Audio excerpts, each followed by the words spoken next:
Bonjour et bienvenue dans cette capsule vidéo qui va nous permettre de compléter la fiche de cours Ma culture scientifique du chapitre 3 en cuisine sur les mélanges.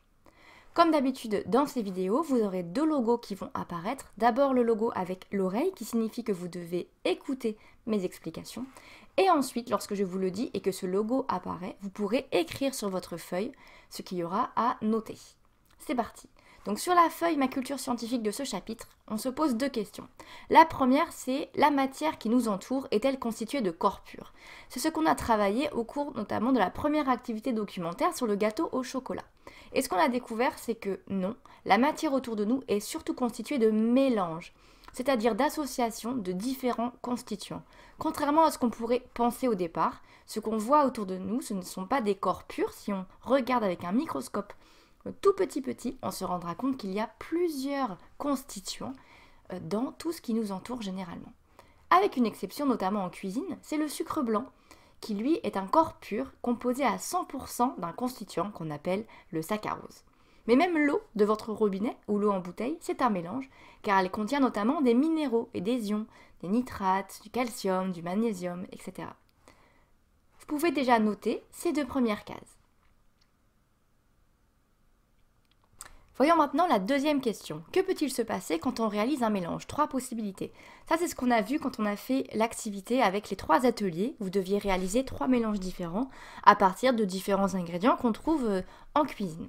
On a vu qu'il pouvait se passer donc trois choses. Soit ce qu'on appelle une dissolution, soit une réaction chimique, soit un simple mélange et rien de particulier qui ne se passe entre les constituants qu'on mélange ensemble. Alors voyons voir les exemples qu'on a vus du coup au cours de ces ateliers. Pour la dissolution, ce qu'on a vu, c'était le mélange eau plus sucre. Donc ce qui se passe, c'est que les particules de sucre vont se dissoudre dans l'eau. C'est-à-dire qu'elles vont toujours y être présentes, mais on ne va plus les voir. Quand on mélange de l'eau et du sucre, si on regarde à la fin le résultat, on ne voit plus les morceaux de sucre qui sont présents dans l'eau. Mais si on goûte l'eau, elle est bien sucrée.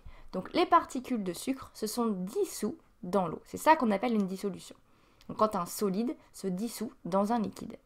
On a vu aussi un exemple de réaction chimique en mélangeant le vinaigre et le bicarbonate de soude, ce qui va produire notamment du dioxyde de carbone qui est un gaz et donc faire beaucoup de mousse et généralement faire déborder le mélange du bécher dans lequel vous l'aviez réalisé.